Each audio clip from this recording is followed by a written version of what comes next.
Now Naomi had a relative on her husband's side, a man of standing from the clan of Elimelek, whose name was Boaz.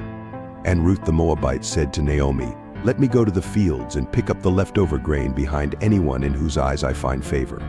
Naomi said to her, "Go ahead, my daughter." So she went out, entered a field, and began to glean behind the harvesters. As it turned out, she was working in a field belonging to Boaz, who was from the clan of Elimelek. Just then Boaz arrived from Bethlehem and greeted the harvesters. "The Lord be with you."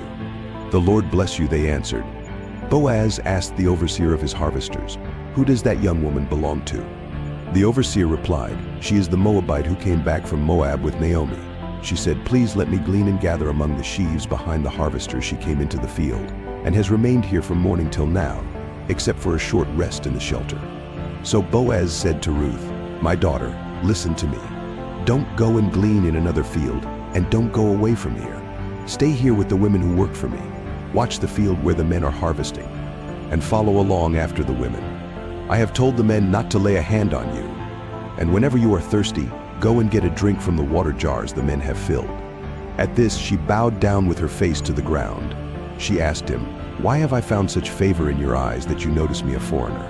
Boaz replied, "I've been told all about what you have done for your mother-in-law since the death of your husband, how you left your father and mother and your homeland and came to live with a people you did not know before.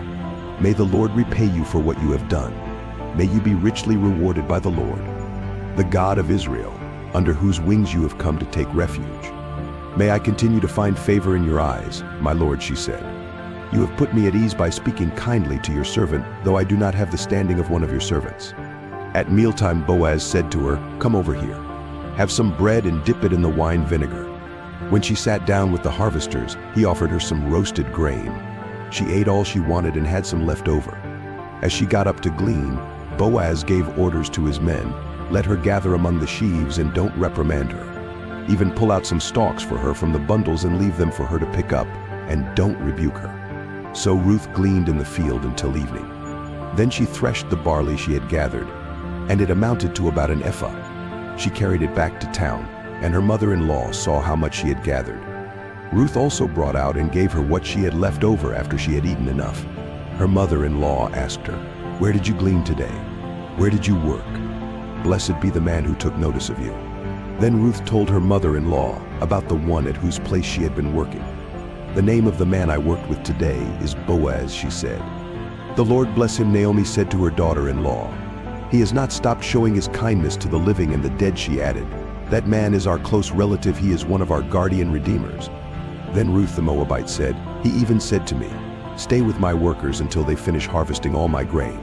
Naomi said to Ruth her daughter-in-law, "It will be good for you, my daughter, to go with the women who work for him, because in someone else's field you might be harmed." So Ruth stayed close to the women of Boaz to glean until the barley and wheat harvests were finished, and she lived with her mother-in-law.